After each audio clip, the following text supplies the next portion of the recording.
Are you trying to figure out how to get more eyeballs on your content, more engagement with your post and your video? Are you trying to figure out a system so you don't feel like you're always behind with your content and scrambling for ideas? If that is the case for you, this episode is for you as well. Reporting from my laundry office in small town Illinois, this is Virginia Kerr, and this is where you learn how to convert followers into customers with video. Today, I'm sharing another live training with a student from my course, This is Video School, and we cover everything. We're going over hashtags, we're going over systems, we're going over how to create videos so that they are engaging and educational. She asked me all about how to create cover images and how to make sure she's doing this so that it makes sense for her schedule. Her name is Shira, by the way. And before we get to Shira, I want to tell you about a challenge I'm doing on Instagram right now. It is a 30 Reels in 30 days challenge. Today is day 11. It's not an official challenge. It's something I'm doing with my Reels accountability partner, and I'm challenging my followers and anyone who wants to join to increase how many Reels they are posting a week. They don't have to do one every day like I'm doing, but if you want to get involved, at least increase how many you've been doing. Here's why. It is the best way to get engagement. It is the best way to reach people who are not following you. It is the best way to get followers. It is the best way to get comfortable on camera when you are shooting videos on a consistent basis, especially when you're having to get concise with your information.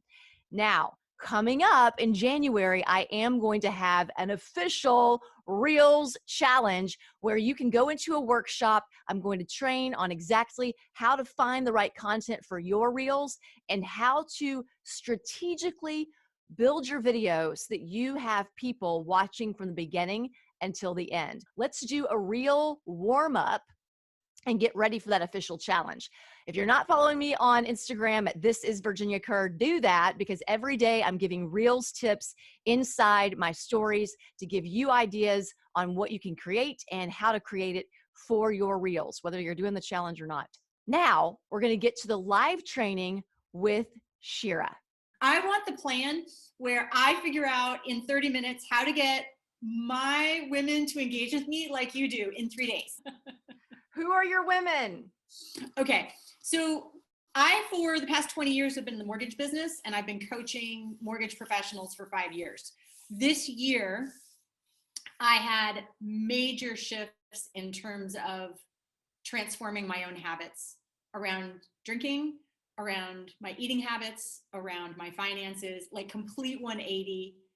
And I am my ideal client. So there are women who they know how to make money, they know how to be successful, and they can't figure out, why are these other areas not working? Why can't I get off the roller coaster? And so I just decided to kind of start my own practice alongside what I'm doing with the other mortgage stuff. I'm comfortable on video, but I haven't been on Instagram for a long time, and I just don't get a lot of engagement. Your ideal person is probably struggling with boundaries when it comes to relationships, food, drinking, time management. It's habits. They can't figure out, how come I'm so smart in this area and why can't I figure out these other areas? Why do I keep going back to the habits that keep me stuck? And all it is it's just rewiring your brain, but they don't know that yet. Right. Reels is the way to grab, if you're trying to get engagement and if you're trying to grow a following with the right people. Right now, Reels is the way to do that if you get the right kind of content out there. So you're not talking about your service and you're kind of making light of some serious stuff sometimes. You might be saying, before you drink that glass of wine tonight, I want you to ask yourself what you thought right before you got that urge to go get that glass. And so you're not calling them alcoholics, you're not calling them people with eating disorders. It's simply, all of us do this. All of us. Even the ones that know we do it, even the ones like us, we still do it. We just have to be reminded, or we have to make sure that we're doing it on a daily basis, that we're really taking time to think about I saw this the other day. This is another one. I'm giving you ideas. So that could be one. Before Yeah. you drink that glass of wine, I want you to ask yourself one question. And it doesn't have to be drinking. It could be before you go grab that bag of chips. Yes. Or you could put both in there. Yeah. And you could say, before you grab that bag of chips or that glass of wine tonight, and you eventually feel that guilt you feel every time you do it, I want you to ask yourself this question because it can help you.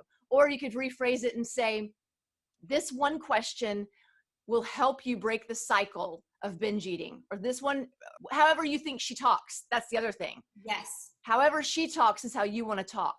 But you've got to get it right out of the open. Like this one question or this one trick. Question, trick, secret, hack. All those are things that people are like, ooh. Or don't make this mistake the next time you walk in the kitchen after 8 o'clock. Something like that. And then the hooks you provide in the module are really helpful, by the way, but you know that. Oh, good. And you just have to adapt those to what your ideal person cares about.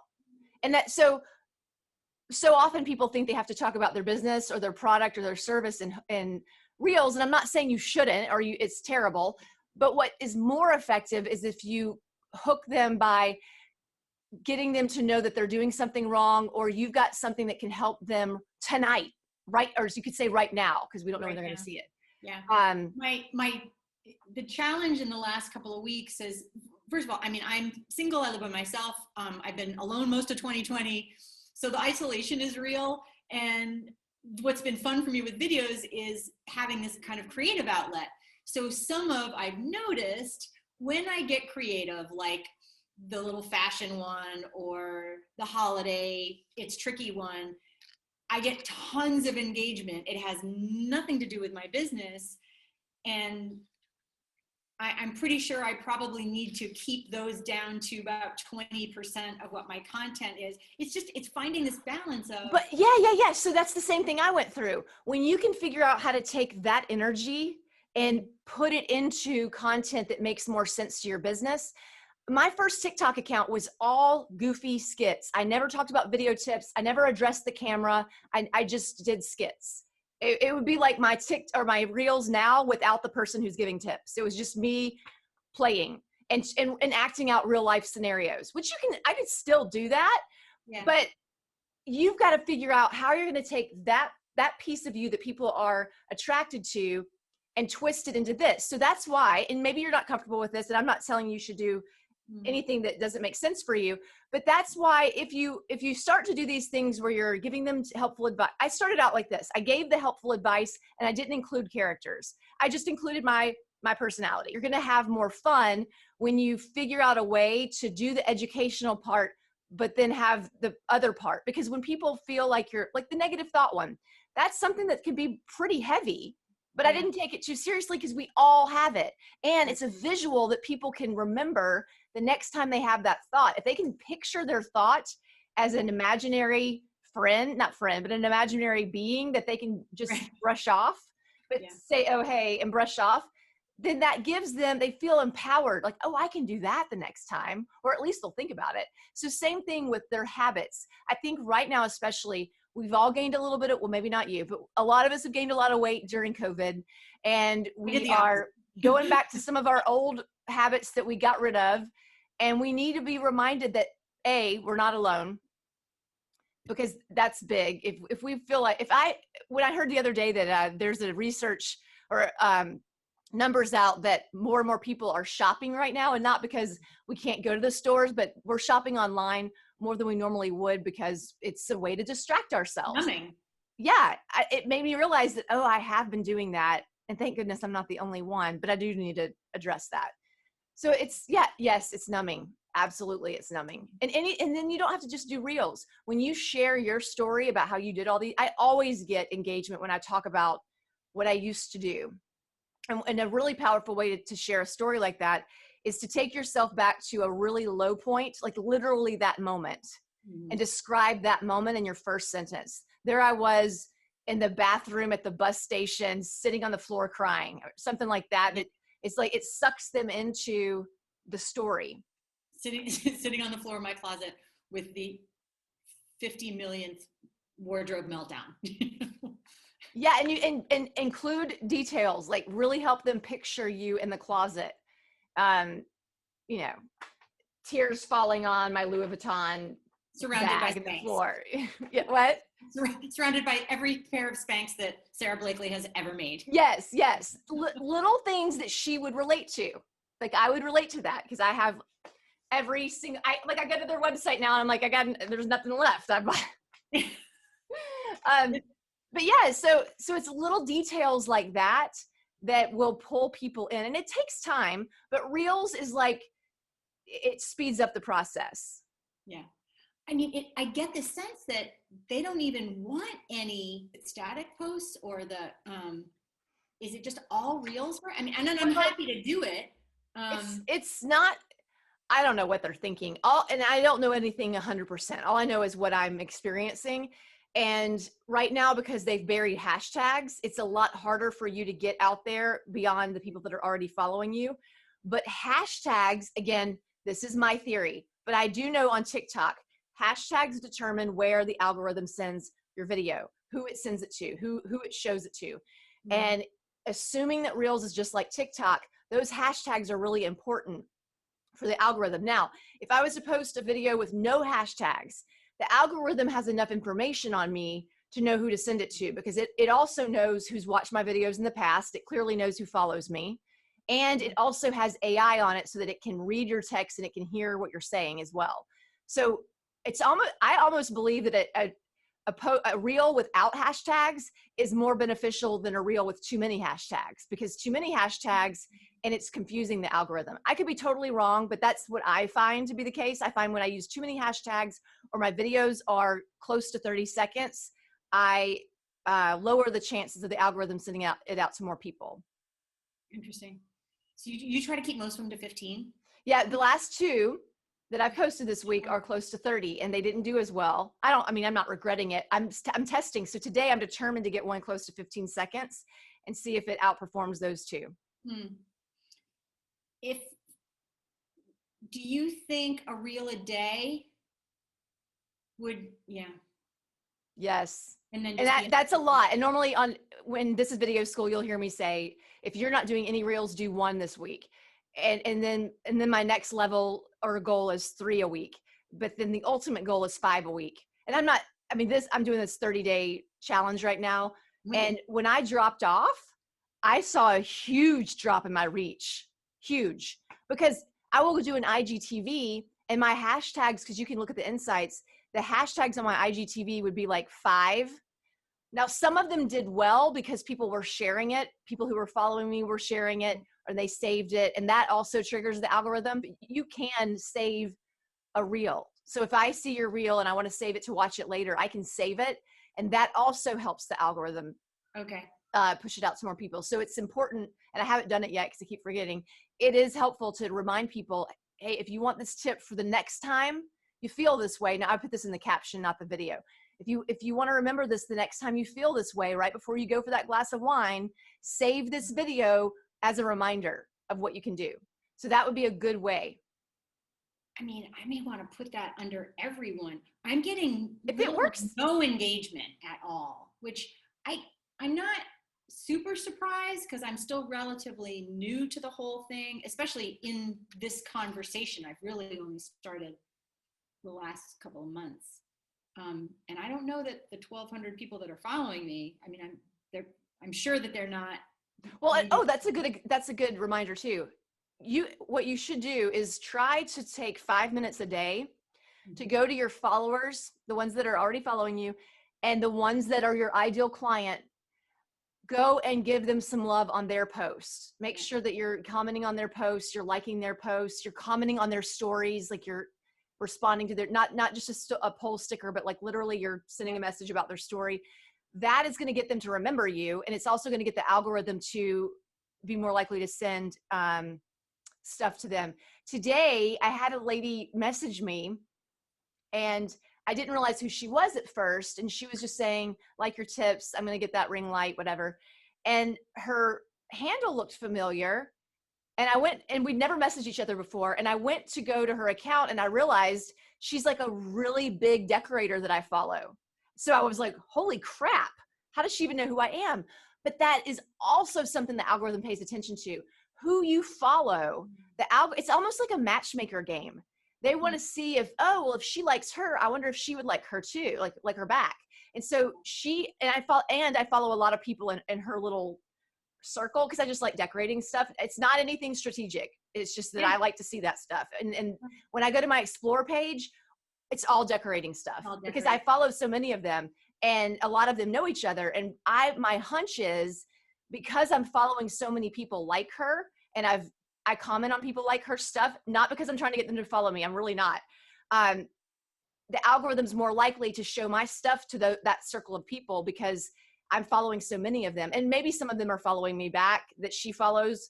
It's like this weird incestual relationship. Like it's all about who we follow, who follows us back. Oh, whose content we watch. So even if I wasn't following her, she doesn't do a lot of reels, but let's say she did. If I was watching a ton of her reels and I wasn't following her, the algorithm knows that, oh, she must be getting something from that. Let's send her more of that stuff. And it's less likely to happen on a static post because the static posts, well, the hashtags aren't working. So we use hashtags on Instagram differently than TikTok. On Instagram, we use hashtags to search for things. Not that that's impossible on TikTok, but that's just not really the habit of a user on there. Yeah. But we can't do that right now because they're not showing hashtags in the search places right now. Not recent ones, at least. Yeah. So that's why Reels it was already effective because it's a new feature and TikTok or Instagram obviously wants to beat TikTok and they want more and more people to be using it. And even though a lot of us are using it right now, there are so many that have never posted one or they don't post it consistently because they've never been on TikTok. They don't know how that works, or they've got misconceptions about what they're supposed to be posting.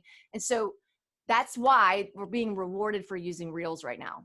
I'm always looking for ways to systemize, and that the commenting and engaging with other people is something I haven't been doing. But then I was also confused because I have more people following me, but then I don't necessarily want to follow them back because I thought we're supposed to limit the amount of people that we're following. So true. I can still I can go through my followers and go onto their page and comment, or go onto their stories and comment without following them. Correct. Yeah. You don't follow people just to follow. A, you're confusing the algorithm. And B, you're going to start seeing stuff in your feed you don't want to see. I follow people that I genuinely want to watch their content. And I follow people that are in our video school. I follow clients because I want to see their stuff. Yeah. And that makes sense for me. But if I was following thousands of people just to follow, praying that they'd follow me back, I would never see the people that I really want to. Now, it's just a game that is not worth your time at all. And that's probably makes sense to go through those followers. Yes. People that I'm following and I'm sure I'm following people that I don't. Does that help or hurt if I get rid of people that I don't want to be following, do you think? No, it doesn't hurt because you want to be able to see the content that you signed up for, if you will. Like you want to be able to see the followers that you actually want to see their stuff. Yeah. And I don't know how many you're following, but it does not look good, nor does the algorithm favor it if it sees that you're following just as many people that are following you, or even worse, like I'm following 1,100 and I have 1,200 followers. Yeah, that's not good. Okay. So I haven't used any kind of covers at all. I thought I had to have that curated feed when I first got started a couple of months ago. I know that's not the case anymore. Would it make sense to have different themes, like you have, like say this, not that, and like you've got a couple of different themes for covers and it's consistent throughout? Yeah. Do you think that that's helpful, and having the same style and format? I'm trying to make this as easy as possible. I know. It takes me so much time to put stuff together, and in a perfect world, I say I'm going to like batch and I'm going to spend all Sunday, and then I don't. But I'm trying to, ideally, I'd love to have a format that I can just go to, and I have my hook, I have my story, I know exactly what I'm going to say, and then it's set up, and I can just. Worksheets that are in that module, I'm discovering that people are not printing these out and using them. They are the key to everything. They're the key to your videos being concise. They're the key to you being consistent. They're the key to you being able to repurpose, because what I'm going to do today, I'm going to go to a video and I know the structure before I even write it down. And I'm going to pull the key elements out of it to recreate it and make it a reel. But if I didn't know the structure, if it wasn't laid out for me, if I didn't train my brain that way, which is what that worksheet's for, I wouldn't be able to do that. So that's number one, is use those worksheets. Okay. Number two, if batching doesn't work for you, then decide how many you're going to do a week, whether that's still pictures, reels, whatever, and then schedule on your calendar when you're going to create these posts, when you're going to create these videos, and do it. Like, you have to stick to it. Yeah. Then, yes, you don't need a perfectly curated feed, but aesthetics do matter for more reasons than one. First of all, you want it to look aesthetically pleasing and like it all goes together so that the person there can size you up and understand what you're all about. So colors, if you can pick 2 to 4 colors to repeat, same shades, exact colors, and then 2 fonts to repeat all the time. Yeah. Then go to Canva, and these do not need to be fancy, but you can do a background with one of those colors, or you could have a neutral color, but it's always the same. But you'll see, I always use the same background. And then I have these templates already made. So all I have to do is go change the picture in it, change the title, and boom, they're done. But the reason that cover images matter and titles on certain posts matter is because it does tell, it's like a title of a book. When they go to your feed, they can say, oh, I want to learn that, open the book. Or they really liked your secret about thinking before you get the glass of wine, and maybe that becomes a series. Maybe it's think before you drink, I don't know. But it's something like that. And so now you've got a series going in your reels. So if a random, meaning someone who doesn't follow you, sees a reel for the first time and you said, think before you drink part 1, or maybe you said 5, now they're like, well, I want to go see 1 through 4. And so they're easily able to find the other parts to that series when they have a similar cover photo and they've got a title on them in reels. Everything we do with video is about attracting the right person, telling them something that's going to give them a quick win, and getting them to want to watch more video. Those are the 3 main things. And that's why cover images are so beneficial, because we're attracting the person who wants that information. We're telling them what they want to know, and we're showing them how they can learn more about the exact same topic by giving them similar cover photos. Do you think that is there an ideal number of, can you have too many themes, if you will, like say this, not that, or think before you drink? Like, I don't think so. I've just recently started doing more that are not part of a series. I mean, I didn't go into this with a big plan of like, I'm going to have 5 series going by June or whatever, because I don't think they even started until August or September. But I went into this thinking, oh, I took a big chunk of a video in a carousel that I'd done about being confident on camera. And I thought, well, I can't fit, I actually tried to fit 5 into one video, and it was so much information that I couldn't talk in it. I had to just do it to music, which I think I only have 2 reels that are to music. And that was one of them, because I couldn't fit all the information in by talking. And that's when I realized I need to do a series and just take all of these tips and do tricks to looking confident on camera. And now I just add, I have no goal as to how many. I think the last time I did one, it was like number 14. And I'll just, the more I think of them, I'll put them out there. But I don't think you need to go into it thinking I'm going to do 5 series, and don't worry about having too many. Like, maybe you just think of one today. This is how Confidence on Camera started. I thought of one and I did it. And then I realized, oh, I can make a series out of this. And then the next one was part 2, but the first one doesn't say part 1. I just realized after the fact. Yeah. I like it for me because my brain kind of works that way. If I have a series, then it's easier for me to think about. Yes, it's a good starting place. Let me set this up. Then I can just bang them out. It's also easier for you to figure out which videos are working. My say this, not that are my most successful videos. 100%. I've shared all of them in our coaching. Because they're triggering, because they're polarizing. They're like rubbing salt in the wound. Like, oh, are you saying this? Because you better stop. That's super, super helpful. Okay. So covers, and I love the worksheets. Here's how I do it. I came up with how to prepare for your next live video. And then I put tons of different tips. These are all just tips, not what I actually said, but just tips. And then I knew I couldn't fit them all in there, so if I wanted to have the character in there too. So I had to take the 3 main ones. But again, it's the hook and the 3 bullet points. And then I was able to kind of act out in between them. But that's the structure for everything I do. My podcast, a YouTube video, it's always the hook. I mean, there's more to it, but there's the hook, and then there's the main points, and then there's the call to action. No, this is super helpful.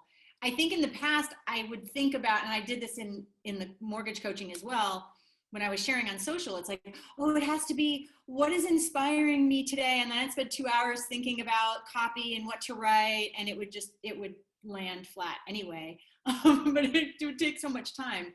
And I just want to keep it simple and then share more in the story. So okay, and here's another thing. My video yesterday about tips for preparing your next live, everything that crazy mom did, I've done. Like even the yelling at the top, like I literally sounded like, or maybe sometimes still do sound like that. Right. You already said you are your ideal person. So let's go back to who you were before you corrected yourself and got rid of these bad habits. And maybe today, when you think about some of the good habits that you're doing today, that is a huge clue that that's a video you should do. And then you can talk about what you can do now versus what you're doing right already. And then you make fun of that person or you tell them that you are that person. A lot of times in my comments when people are like, oh my gosh, that was so me. Today I said, yeah, ripped from real life. It's me too. I want them to know that I am not making anybody, like I'm just calling myself out, and I'm so happy that I've identified that I was doing the wrong thing or saying the wrong thing. Yeah. So again, don't wait to be inspired unless it's a conversation you've had with somebody or a question you got in your DMs. But if you are having a hard time coming up with something, look around your today and see what habits am I doing today that I used to do the opposite of. And there's a piece of content right there. You have the best energy, and your smile lights up the entire frame, the whole phone when I see it. You've got the energy. You already know that. You know that people are engaging with you when you bring that side of you. You just have to tweak the information so that it's not fluff, but it's got some substance with it as well. You've been listening to a live training with Shira, and there was something Shira said at the beginning of our conversation that I want to make sure you heard. And that is, she was really feeling the isolation of COVID, and she started creating videos just because she needed an outlet. That is exactly why I started TikTok in the first place. I needed an outlet. I needed somewhere to be me and explore ways to have fun and find my voice. And that's what video will do for you. Oftentimes we get so fixated on whether the video is working or not, or if it looks just right, or if we said the right thing or said too much. And while that stuff is important when you want to build a business, it's even more important that you get comfortable on camera, that you have fun with it.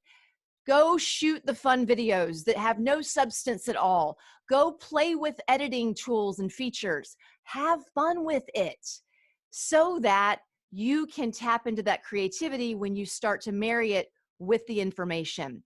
But if you get too complicated and overthink things, you won't do anything. I started off playing. Then I started off doing the educational. Then I married the two. If you are already to the part where you want to be educational and use this to grow your business, you need to start simple. I had a lot of coaching calls today, and what I was hearing was people were overwhelmed with trying to do all the fancy editing and transitions, and they're not posting. And if you don't post, you don't get better. That's the whole reason I'm doing this 30-day challenge. I am only getting better at this. You are only getting better at this. But you're only getting better at this if you post videos on a consistent basis. Not all of them are going to win. Not all of them are going to be loved by you and a lot of people. But every video has a clue as to how you can improve. One lady today, we looked at one of her videos and it was good, but she had some clips that were either too long or too short and her words got cut off. So I took her behind the scenes. I showed her how to edit. I showed her how to clean those up before she goes to post it. One of the clips or pieces of the video made absolutely no sense. We took that out. It was not the exact perfect video she wanted, but what she learned was that now she knows how to take out excess time, avoid clipping her words, and making sure that all of the information is crystal clear and makes sense. And now our next video is going to be better. But had she not made that other video, she wouldn't have learned those lessons. If you don't make the bad videos, you won't know what to do to make the better videos. And then you'll start making better videos, and they won't feel like they're as bad, but you'll still see, I could have made that a little bit better. Oh, I could have done that. And then you'll do that, and they'll just keep improving. You'll have fun. You'll get faster at this. That's the whole point of this challenge. I like Reels because it's really easy for someone to learn how to edit who's never edited if it's just a 15 to 30-second video. I like Reels because you don't have to be buttoned up and hoity-toity and all prim and proper. You get to be goofy if you want to be goofy. If you don't want to be goofy, don't be goofy. If you want to be serious, but you got to find your style and your voice and be comfortable with it, or it's not really your voice. That's my lecture for today. If you found this to be helpful, please let me know and tag me in a story on Instagram. This is Virginia Kerr. Tell me what you like about this. Tell me if you're going to be a part of this challenge. I would love to hear from you in the DM so that we can talk about it. And until next time, take inventory and take care.